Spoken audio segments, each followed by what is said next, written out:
तो कहानी की शुरुआत ग्रेसफील्ड नाम के अनाथालय को दिखाते हुए होती है, जहां इजाबेला नाम की औरत सभी बच्चों को संभालती थी। यहाँ सभी बच्चे इजाबेला को माँ कहते थे और उसके साथ सभी खुश रहते थे। साथ ही सभी बच्चे एक दूसरे को भाई बहन मानकर शांति से रहा करते थे। यहाँ हम देखते हैं कि बच्चों की पहचान के लिए उनके गले पर नंबर्स का टैटू बनाया गया था। अनाथालय में इजाबेला बच्चों को पढ़ाती भी थी ताकि उन्हें जब अडॉप्ट किया जाए तो वो बाहर की दुनिया में अच्छे से जी सकें। यहाँ हम एमा, नॉर्मन और रे नाम के 3 फ्रेंड्स को देखते हैं जो कि यहाँ के सबसे होशियार स्टूडेंट्स थे। ये अनाथालय एक सुंदर मैदान से घिरा हुआ था जहाँ सभी बच्चे खेला करते थे। यहाँ कोई भी बच्चा अनाथालय की फेंस को पार नहीं कर सकता था क्योंकि ये अनाथालय का सबसे इम्पोर्टेंट रूल था। इसके अलावा जब कोई फैमिली किसी बच्चे को अडॉप्ट करती थी तब उस बच्चे को हमेशा के लिए अनाथालय छोड़ना पड़ता था। इसी तरह आज रात कॉनी नाम की बच्ची को अडॉप्ट करने के लिए एक फैमिली आने वाली थी, इसलिए सभी कॉनी को अलविदा कहते हैं और फिर इजाबेला उसे अनाथालय से बाहर ले जाती है। कॉनी के जाने के बाद एमा और नॉर्मन बात करते हैं कि क्या कॉनी उन्हें लेटर भेजेगी। असल में अनाथालय से जाने वाले बच्चे वादा करते थे कि वो बाहर जाकर अपने फ्रेंड्स को लेटर जरूर भेजेंगे, लेकिन आज तक किसी भी बच्चे ने अनाथालय में लेटर नहीं भेजा था। इसी दौरान एमा और नॉर्मन की नजर कॉनी के फेवरेट टेडी पर जाती है, जिसके बिना कॉनी कहीं भी नहीं जाती थी, इसलिए वो कॉनी के टेडी को उसे देने का सोचते हैं। तब रे कहता है कि मेन गेट की लाइट अभी भी चालू है, जिसका मतलब कॉनी अभी भी यहीं पर है, इसलिए तुम जल्दी से उसके टेडी को देकर आ जाओ। जिस पर एमा और नॉर्मन जल्दी से गेट की ओर भागते हैं। यहाँ गेट पर उन्हें एक ट्रक दिखाई देता है। जब वो उस ट्रक के अंदर देखते हैं तो वो दोनों बुरी तरह डर जाते हैं। असल में इस ट्रक के अंदर कॉनी की डेड बॉडी रखी हुई थी और उसके सीने पर एक फूल लगा हुआ था। तभी उन्हें वहाँ किसी के आने की आवाज सुनाई देती है, इसलिए वो जल्दी से ट्रक के नीचे छुप जाते हैं। जिसके बाद वहाँ 2 बड़े बड़े डीमंस आते हैं जो कॉनी की बॉडी को एक कैप्सूल में डाल देते हैं। इन डीमंस को देखकर एमा और नॉर्मन बुरी तरह डर जाते हैं और उनको बात करते हुए सुनते हैं, जहाँ डीमंस कहते हैं कि इस जगह पर रहने वाले इंसानों का मीट काफी अच्छी क्वालिटी का होता है और इन इंसानों को सिर्फ हमारे लिए पाला जाता है। यहाँ एमा और नॉर्मन को समझ आ जाता है कि उनका अनाथालय इंसानों का एक फार्म है जहाँ सभी बच्चों को डीमंस के खाने के लिए रखा जाता है और एक दिन डीमंस सभी को खा जाएंगे। इसी बीच वहाँ इजाबेला आ जाती है जो दोनों डीमंस से वादा करती है कि वो अगली बार उनके लिए इंटेलिजेंट बच्चा लाएगी। असल में जो बच्चे इंटेलिजेंट होते थे उनका मीट अच्छी क्वालिटी का माना जाता था। इसी दौरान डीमंस को एमा और नॉर्मन की खुशबू आ जाती है, इसलिए वो चारों तरफ चेक करने लगते हैं, लेकिन जब वो ट्रक के नीचे देखते हैं तो उन्हें सिर्फ कॉनी का टेडी दिखाई देता है, जिसे उठाकर वो इजाबेला को दे देते हैं। इस टेडी को देखकर इजाबेला को शक हो जाता है कि यहाँ जरूर कोई बच्चा आया था। इस बीच नॉर्मन और एमा वापस अनाथालय की ओर भागते हैं, जहाँ एमा अचानक गिर जाती है और रोने लगती है। उसे अभी भी विश्वास नहीं हो रहा था कि उसकी माँ एक बुरी इंसान है और वो जहाँ रहते हैं वो अनाथालय नहीं बल्कि इंसानों का फार्म है। तब नॉर्मन उसे शांत करने की कोशिश करता है और उसे दिलासा देता है कि हमें यहाँ से भाग जाना चाहिए, जिस पर एमा कहती है कि हम अकेले नहीं भागेंगे बल्कि अनाथालय के बाकी बच्चों को भी साथ लेकर जाएंगे। अगले दिन एमा और नॉर्मन अनाथालय की फेंस के पास जाते हैं, जहां नॉर्मन कहता है कि हमें यहाँ से भागने के लिए एक अच्छी प्लानिंग करनी होगी और जब हमारी प्लानिंग कंप्लीट हो जाएगी तब हम बाकी बच्चों को इस बारे में बता देंगे। इसके बाद दोनों उस एरिया की जांच करने के लिए फेंस को पार करते हैं, जहां उन्हें पता चलता है कि फेंस की दूसरी साइड एक बहुत ऊंची दीवार है जिसे पार करना नामुमकिन था। इसलिए वो सोचते हैं कि उन्हें एक रस्सी लेकर यहाँ वापस आना होगा। दूसरी तरफ सारे बच्चे मैदान में खेलना बंद कर देते हैं क्योंकि उनमें से एक लड़की गायब हो गई थी। तब इजाबेला वहाँ आती है, जो जल्दी से अपनी घड़ी निकालकर देखती है और जंगल की ओर चली जाती है, जिसके बाद वो कुछ ही सेकंड में उस खोई हुई लड़की को अपने साथ मैदान में ले आती है। ये देखकर एमा और नॉर्मन समझ जाते हैं कि इजाबेला ने सभी बच्चों पर ट्रैकर लगाया है, जिसकी मदद से वो हर बच्चे की लोकेशन का पता लगा लेती है। अगले दिन एमा और नॉर्मन जंगल में जाते हैं और एक पेड़ में कुछ रस्सियां छिपाते हैं, जिस दौरान उनका फ्रेंड रे वहां आ जाता है और उन्हें रंगे हाथों पकड़ लेता है। तब नॉर्मन उसे सब कुछ बता देता है, जिस पर रे को उनकी बातों पर विश्वास हो जाता है, इसलिए वो भी उनकी मदद करने का कहता है। इसके बाद वो रिसर्च करने के लिए लाइब्रेरी में जाते हैं, जहां वो देखते हैं कि सभी बुक्स पर उल्लू का स्टैंप लगा हुआ है, जिसके चारों ओर एक कोड लिखा हुआ है। जब वो उस कोड को डिकोड करते हैं तो उन्हें पता चलता है कि मिनर्वा नाम का आदमी अनाथालय की सारी सच्चाई जानता है और बुक्स के जरिए उन्हें बताना चाहता है कि सभी बच्चों को अनाथालय से भाग जाना चाहिए। इसके बाद शाम को इजाबेला सभी बच्चों को अपनी नई असिस्टेंट क्रोन से मिलवाती है। क्रोन के यहाँ आने से एमा और नॉर्मन का भागने का प्लान और भी टफ हो जाता है, क्योंकि अब बच्चों की देखभाल के लिए अनाथालय में 2 औरतें थीं जिनसे बचना उनके लिए काफी मुश्किल होने वाला था। यहाँ इजाबेला क्रोन को एमा, नॉर्मन और रे की प्रोफाइल दिखाते हुए कहती है कि मुझे लगता है ये तीनों बच्चे अनाथालय की सच्चाई जान चुके हैं, इसलिए तुम्हें तीनों पर नजर रखनी होगी। अगले दिन वो तीनों सभी बच्चों को एक स्पेशल गेम खिलाते हैं। इस गेम के जरिए वो दूसरे बच्चों को सिखाना चाहते थे कि अगर उन्हें कभी यहाँ से भागना पड़े तो वो छिपकर भाग सकते हैं। लेकिन तभी क्रोन उनकी बातें सुन लेती है और उनके साथ गेम में शामिल हो जाती है, जिसके बाद सभी बच्चे गेम शुरू करते हैं और क्रोन उन्हें पकड़ने लगती है। यहाँ क्रोन सभी को पकड़ लेती है लेकिन नॉर्मन को नहीं पकड़ पाती। इसी रात तीनों एक साथ मिलते हैं, जहाँ नॉर्मन कहता है कि मुझे लगता है कि बच्चों में कोई एक इजाबेला का जासूस है जो हमारी हर एक हरकत के बारे में इजाबेला को बता रहा है। नॉर्मन को लगता है कि ये जासूस बड़ी उम्र का बच्चा है, इसीलिए वो जासूस का पता लगाने के लिए अपनी उम्र के बच्चे डॉन और गिल्डा को सच्चाई बताने का फैसला करते हैं। यहाँ डॉन को उनकी बातों पर विश्वास नहीं होता है, इसलिए वो निराश होकर रे को पीटने लगता है। तब एमा एक बार फिर उन्हें बताती है कि हमने जो भी कहा वो सब सच है और तुम्हें हम पर विश्वास करना होगा। ये सुनकर गिल्डा एमा की बातों पर विश्वास कर लेती है, क्योंकि वो जानती थी कि एमा इजाबेला से बहुत प्यार करती है, इसलिए वो कभी भी उनके बारे झूठ नहीं बोलेगी। इसके बाद नॉर्मन डॉन और गिल्डा को उनके द्वारा छुपाई गई रस्सियों की जगह के बारे में बताता है। इसी रात हम एक अनजान बच्चे को देखते हैं जो कि इजाबेला का स्पाई था। वो इजाबेला को दरवाजे के नीचे से एक नोट देता है जिसमें रस्सियों के बारे में लिखा था और साथ ही लिखा था कि नॉर्मन एक बुरा इंसान है। अगली सुबह एमा, नॉर्मन और रे देखते हैं कि उनकी छुपाई रस्सियों को इजाबेला ले गई है। अब क्योंकि इन रस्सियों के बारे में उनके अलावा सिर्फ डॉन और गिल्डा ही जानते थे, इसलिए सारा शक उन्हें डॉन और गिल्डा पर जाता है। लेकिन तभी नॉर्मन बताता है कि डॉन और गिल्डा स्पाई नहीं है, क्योंकि मैंने उन्हें रस्सियों की असली जगह के बारे में नहीं बताया था। साथ ही कहता है कि ये सब मैंने रे को चेक करने के लिए प्लान किया था और रे के अलावा रस्सियों की असली जगह के बारे में किसी को भी पता नहीं था। इसका मतलब रे ही इजाबेला का स्पाई है। तब रे कबूल करता है कि वो ही इजाबेला का स्पाई है और कहता है कि मैं बहुत पहले से अनाथालय की सच्चाई को जान चुका था, पर मैं बाकी बच्चों की तरह मरना नहीं चाहता था, इसलिए मैंने इजाबेला के लिए जासूसी करने का काम करना शुरू कर दिया। इसके बदले इजाबेला ने मेरे अडॉप्शन का टाइम बढ़ा दिया। साथ ही वो कहता है कि मैं यहाँ से अकेले बाहर नहीं निकल सकता था, लेकिन फिर भी मैंने यहाँ से निकलने की उम्मीद नहीं छोड़ी, इसलिए मैंने कॉनी के टेडी को छुपाया था ताकि तुम जब कॉनी को टेडी देने जाओ तो तुम्हें भी इजाबेला की सच्चाई का पता चल सके। रे की बातें सुनकर एमा और नॉर्मन उससे कहते हैं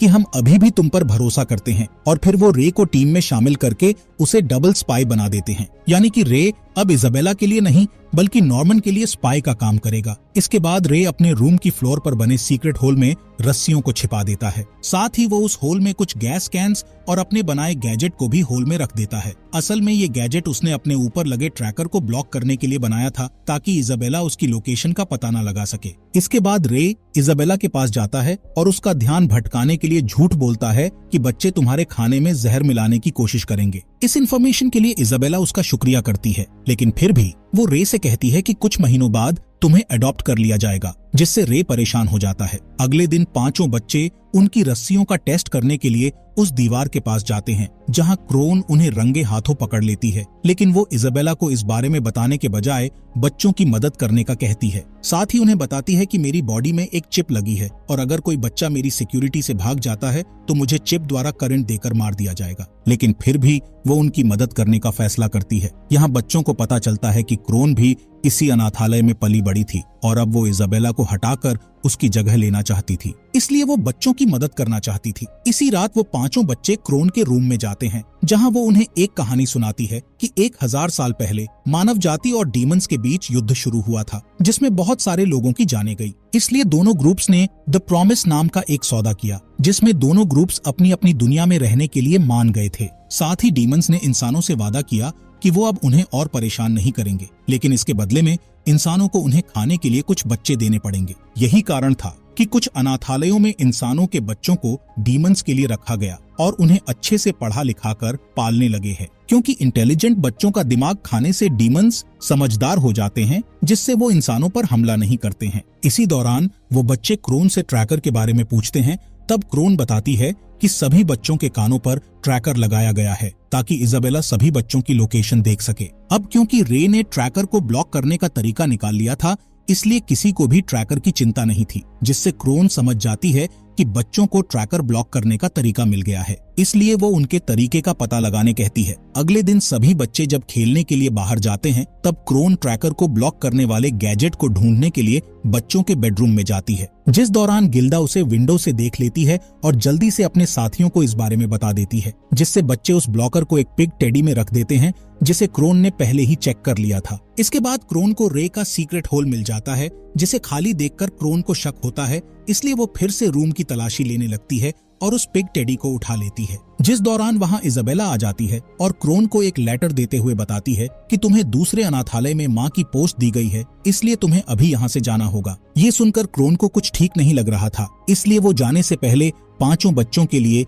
एक स्पेशल पेन छोड़कर चली जाती है। जब क्रोन मेन गेट पर पहुंचती है तो उसकी मुलाकात अनाथालय की सुपरवाइजर से होती है, जिसे सभी लोग दादी के नाम से जानते थे। यहाँ क्रोन दादी को अनाथालय में हुए इंसिडेंट के बारे में बताती है, जिस पर दादी कहती है कि इजाबेला अपना काम अच्छे से करती है और वो कभी भी बच्चों को भागने नहीं देगी। तभी वहाँ एक डीमन आ जाता है और दादी उस डीमन से क्रोन को मरवा देती है। इसके बाद हम एमा और नॉर्मन को उस दीवार पर चढ़ते हुए देखते हैं, जबकि रे इजाबेला का ध्यान भटकाने के लिए उसे बातों में उलझाए रखता है। लेकिन इजाबेला को उन सभी पर पहले से ही शक था, इसलिए वो रे की बातें नहीं सुनती और उसे एक रूम में बंद कर देती है। तब डॉन रे को रूम से बाहर निकालता है, जिस दौरान इजाबेला दीवार की ओर निकल जाती है, जहां वो नॉर्मन और एमा को रंगे हाथ पकड़ लेती है और उन्हें डांटने लगती है। वो कहती है कि मैंने तुम्हें वो सब कुछ दिया जिसकी तुम्हें जरूरत थी, फिर भी तुमने अनाथालय के रूल को तोड़ने की कोशिश की है। तभी अचानक एमा इजाबेला को पकड़ती है ताकि नॉर्मन वहां से भाग सके, लेकिन इजाबेला आसानी से एमा पर हावी हो जाती है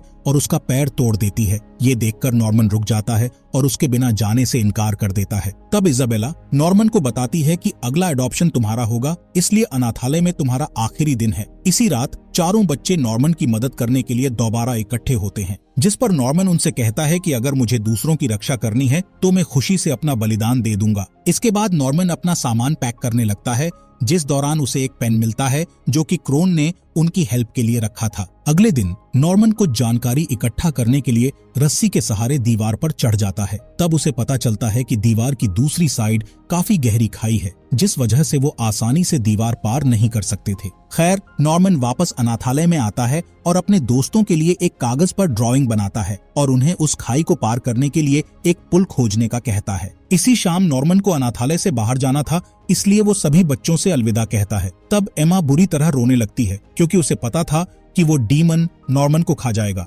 इसके बाद इजाबेला नॉर्मन को मेन गेट पर ले जाती है, जहां नॉर्मन की मुलाकात पीटर नाम के आदमी से होती है। यहाँ पीटर नॉर्मन को समझाता है कि वो डीमंस को खाना खिलाने वाले ऑपरेशन का लीडर है और फिर वो नॉर्मन को सभी चीजें डिटेल में बताने लगता है, जिस पर नॉर्मन कहता है कि तुम्हें मुझको कुछ भी बताने की जरूरत नहीं है, क्योंकि मैं यहाँ मेरी मर्जी से आया हूँ। इसी बीच एक डीमन वहाँ आता है और नॉर्मन को मार डालता है। यहाँ एमा बहुत उदास थी और वो अपनी चोट के कारण कुछ भी नहीं कर सकती थी। तब इजाबेला एमा से कहती है कि मैं चाहती हूँ कि तुम इस अनाथालय की अगली माँ बनो। ये सुनकर एमा बहुत परेशान हो जाती है। दूसरी तरफ रे अब अकेला हो चुका था, जिस वजह से उसकी यहाँ से बाहर निकलने की सारी उम्मीदें खत्म हो चुकी थीं। इसी बीच इजाबेला रे को बताती है कि अडॉप्शन के लिए अगला नंबर तुम्हारा ही है। इसी रात एमा रे के पास आती है और उसे बताती है कि उसके पास एक प्लान है, लेकिन रे के पास पहले से ही एक प्लान होता है, इसलिए वो अपने प्लान के हिसाब से खुद को आग लगा लेता है। जैसे ही आग की लपटें रूम में फैलती हैं, एमा रोने लगती है, जिसकी आवाज सुनकर इजाबेला वहां आ जाती है। तब एमा उसे रोते हुए बताती है कि रे ने तुम्हारी वॉच के साथ खुद को आग लगाकर सुसाइड कर लिया है। ये सुनकर इजाबेला जल्दी से आग बुझाने की कोशिश करती है। असल में उसकी वॉच बहुत इंपॉर्टेंट थी, क्योंकि उसी के जरिए वो सभी बच्चों की लोकेशन देखा करती थी। यहाँ इजाबेला जैसे ही पीछे मुड़ती है तो देखती है कि एमा वहाँ से जा चुकी है। असल में ये सब उनके प्लान के हिसाब से हो रहा था। खैर, एमा सभी बच्चों को लेकर भाग जाती है, जहाँ रे भी उसी के साथ होता है। यहाँ से हमें एक फ्लैशबैक दिखाया जाता है, जिसमें नॉर्मन के जाने के बाद एमा को उसका लेटर मिला था। इस लेटर में नॉर्मन ने यहाँ से भागने के कुछ तरीके लिखे थे और उस स्पेशल पेन को भी लेटर के साथ रख दिया था, जिसके बाद एमा ने वो लेटर डॉन और गिल्डा को दे दिया ताकि वो बच्चों के साथ मिलकर प्लान पर काम करते रहें। दूसरी तरफ इजाबेला को एमा पर शक ना हो, इसलिए वो उसके सामने उदास होने का नाटक करने लगी थी। इस प्लान के बारे में एमा ने रे को नहीं बताया था, क्योंकि इजाबेला हमेशा रे पर नजर रखती थी। यहाँ हमें पता चलता है कि जब रे खुद को आग लगा रहा था, तब एमा ने उसके ट्रैकर को चाकू से बाहर निकालकर आग में फेंक दिया था और फिर इजाबेला को रे की मौत के बारे में झूठ बोलकर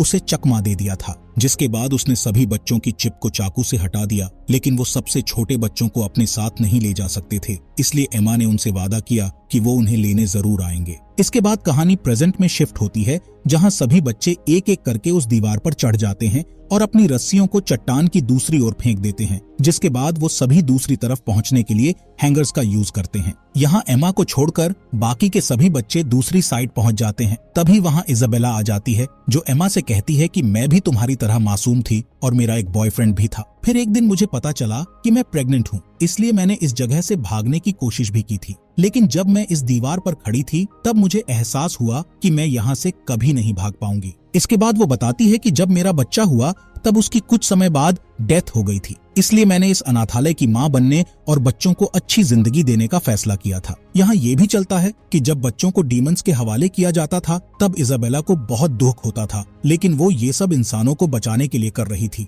यहाँ इजाबेला एमा को बताती है कि तुम मेरी फेवरेट हो, लेकिन अभी भी इजाबेला एमा को धमकी देती है कि अगर वो यहाँ से भागने की कोशिश करेगी तो वो रस्सी काटकर उसे नीचे गिरा देगी, जिस पर एमा कहती है कि माँ मुझे आप पर विश्वास है कि आप ऐसा नहीं करोगी। जिसके बाद एमा उस रस्सी से दूसरी ओर जाने लगती है। ये देखकर इजाबेला रस्सी काटने के लिए अपना चाकू निकाल लेती है, लेकिन वो उस रस्सी को नहीं काटती। इजाबेला दीवार पर खड़ी होकर गर्व से सभी बच्चों को दौड़ते हुए देखती है। तभी उसे याद आता है कि रे मैदान में बैठकर जिस सॉन्ग को गा रहा था वो सॉन्ग इजाबेला अपने प्रेगनेंसी टाइम में गुनगुनाती थी, जिससे इजाबेला को एहसास होता है कि रे ही उसका बच्चा था जो कि बचपन में ही खो गया था। यहाँ सभी बच्चे जंगल में अपना रास्ता बनाना शुरू करते हैं। तब एमा बच्चों को वो पेन दिखाती है, जिसे ओपन करने पर उसमें से एक उल्लू बाहर निकलता है, जो कि सभी बच्चों को शहर की ओर ले जाने लगता। इस बीच इजाबेला पीटर और दादी से मिलने जाती है और सभी बच्चों के भागने के पीछे खुद को जिम्मेदार मानती है, इसलिए पीटर उसे सजा के तौर पर एक डीमन के हवाले कर देता है।